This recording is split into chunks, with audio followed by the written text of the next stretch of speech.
Hi friends, welcome to Prerana and Sadhana class. ఈరోజు మనం ఒక చిన్న మోటివేషన్ ద్వారా మన క్లాస్లోకి వెళ్దాం. అయితే గెలుపు అంటే తిరిగి కొట్టడం కాదు, గెలిచి మన సమర్థతను చూపించడం. అయితే మనం ఎవరమైనా ఇప్పటికే చాలామంది టీచర్ జాబ్కి చేసే వాళ్ళందరూ కూడా ఆల్మోస్ట్ ప్రైవేట్ జాబ్స్ చేసే ఉంటారు. అందులో ఉన్న కష్టాలను ఒక్కసారి గుర్తు చేసుకోండి. ఇక ముందైనా ఆ కష్టాల్లోకి మళ్ళీ వెళ్ళకుండా గవర్నమెంట్ జాబ్లోకి తొందరగా రావాలి, ఒక 1-2 months కష్టపడితే భవిష్యత్ అంతా బాగుంటుంది అన్న ఉద్దేశంతో ప్రతిరోజు ఒక్కసారి మన కష్టాలని తలుచుకొని రాబోయే మంచి రోజులను తలుచుకుంటూ చదివితే తొందరగా మనకు విషయం అర్థమయ్యి మనం ఖచ్చితంగా మన లక్ష్యాన్ని చేరుకోగలం. అది నా యొక్క సలహా. నేను పాటిస్తున్న విధానం కూడా అదే. ఓకే ఫ్రెండ్స్, సమాచార హక్కు 2005 దీని గురించి ఒకసారి తెలుసుకుందాం. అయితే ఇది కేవలం ఒక ఎగ్జామ్ కోసమే మనం చదువుకోకూడదు.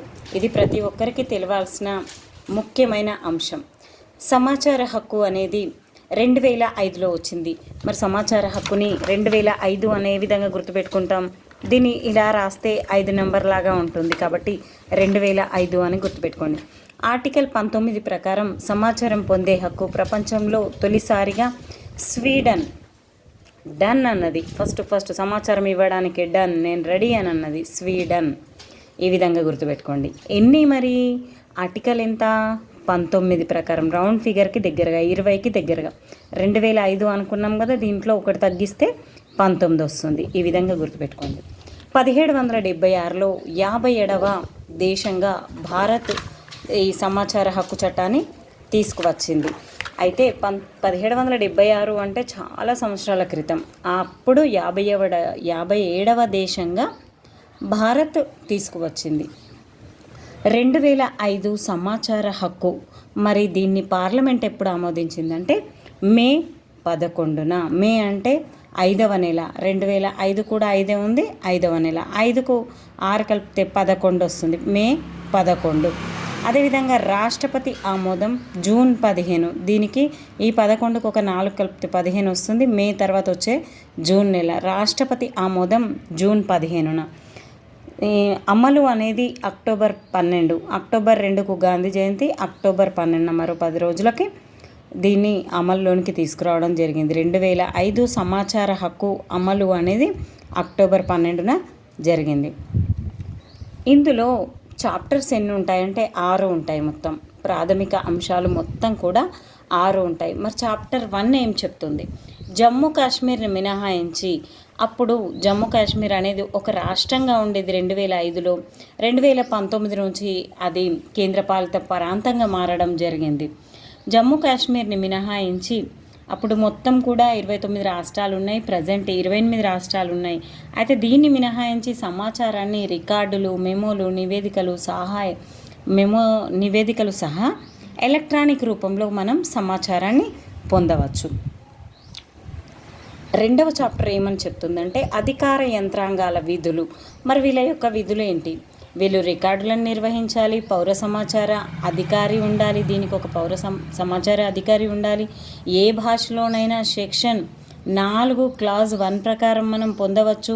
సమాచారాన్ని 5 నుంచి 30 రోజుల్లో పొందవచ్చు. అదే జీవన మరణంకి అయితే 48 గంటల్లో పొందవచ్చు. 48 గంటలు అంటే 2 రోజులు. ఈ విధంగా మనం సమాచారాన్ని పొందవచ్చు.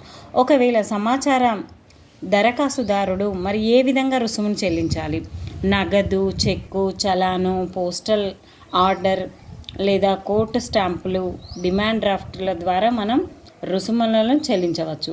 రుసుము గ్రామ స్థాయిలో అయితే ఫ్రీగా ఉంటుంది, మండల స్థాయిలో అయితే కేవలం 5 రూపాయలు, అదే జిల్లా స్థాయిలో అయితే 10 రూపాయలు. అదే వైట్ రేషన్ కార్డు ఉన్న వారికి మళ్ళీ ఫ్రీ, ఏం కట్టాల్సిన అవసరం అనేది లేదు.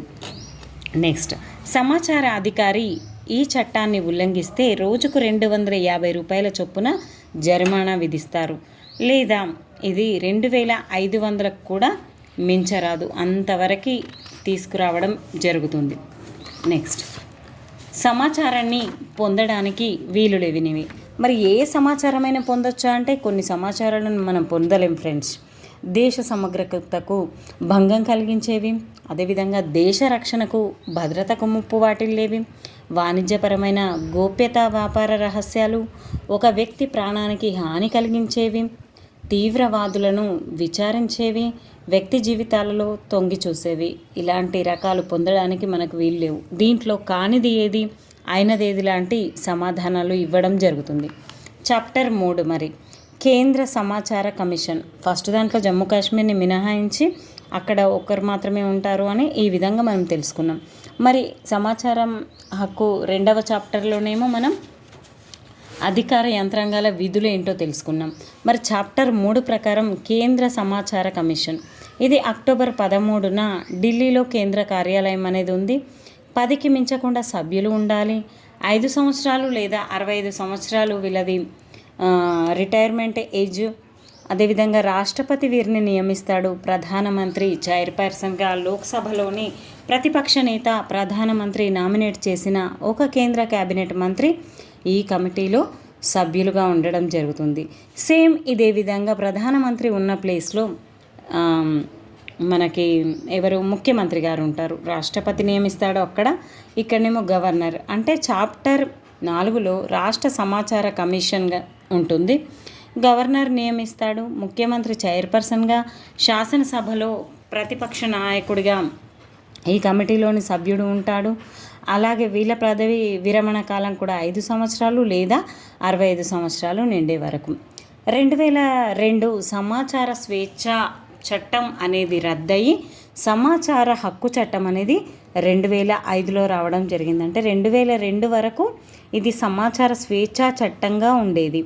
నెక్స్ట్ సమాచార హక్కు చట్టం ప్రకారము చాప్టర్ 5 సమాచార కమిషన్ల అధికారాలు విధులు. మరి వీళ్ళ విధులు ఏంటి? ఈ చట్టంలోని నిబంధనలకు లోబడి ఏ వ్యక్తి ఫిర్యాదు చేసినా ఫిర్యాదు స్వీకరించి విచారణ జరపడం కేంద్ర రాష్ట్ర సమాచార కమిషన్ల విధి.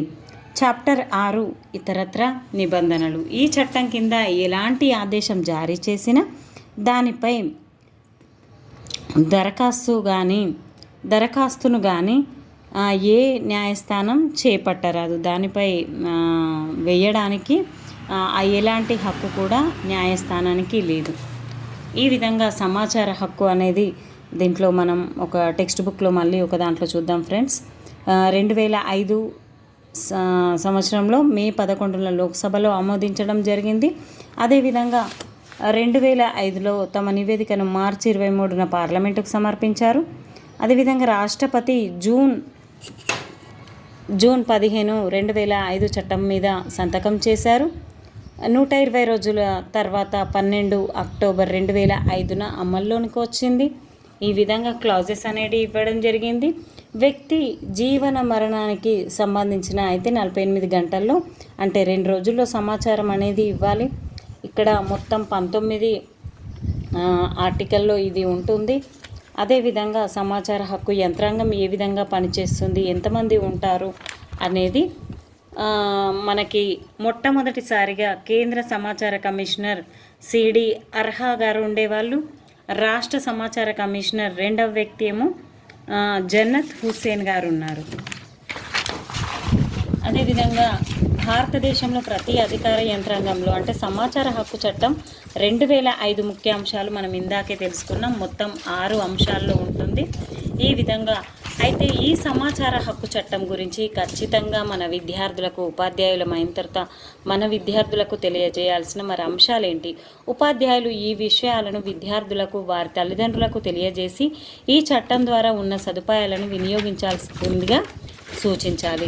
వారు తమ పనుల నిమిత్తం ఏదైనా ప్రభుత్వ కార్యాలయానికి వెళ్ళినప్పుడు తమ పనులు ఏ స్థాయిలో ఉన్నాయి లేదా తమ పనులు సౌకర్యాలను ఏ అధికారి పర్యవేక్షిస్తున్నారు తెలుసుకోవడానికి కూడా సమాచార హక్కు చట్టం అనేది 2005 నుండి వీలు కలిగిస్తుందని ఉపాధ్యాయుడు తెలియజేయాలి. వ్యక్తిగత పనులే గాక ప్రజా పనుల వివరాలను, వాటిలోని నాణ్యతను, వాటికి కేటాయించిన ఖర్చు, చేసిన విధులను గురించి కూడా తెలుసుకోవడానికి సమాచార హక్కు చట్టం 2005 వీలు కలిగిస్తుందని అందరికీ తెలియజెప్పాలి. ఇందుకోసం ప్రభుత్వం కార్యాలయాలన్నింటిలో ఒక అధికారి సహాయపడతాడని తెలియజెప్పాలి. ఈ అధికారికి నిర్ణీత నమూనాలో దరఖాస్తు చేసి కొంత రుసుమును చెల్లించి తమకు కావాల్సిన వివరాలు పొందవచ్చని ఉపాధ్యాయులు అందరికీ తెలియచేయాలి. ఓకే ఫ్రెండ్స్, మీకు ఈ వీడియో నచ్చింది అనుకుంటున్నాను. Please like, share, subscribe my channel. Thank you everyone who are supporting me, who are ఇక్కడ సబ్స్క్రైబ్ చేసిన వారికి, అలాగే లైక్ చేసిన వారికి ప్రతి ఒక్కరికి పేరు పేరుగా ధన్యవాదాలు తెలుపుకుంటూ మరొక క్లాస్లో మళ్ళీ కలుస్తాను. Bye friends, keep smiling. Bye bye.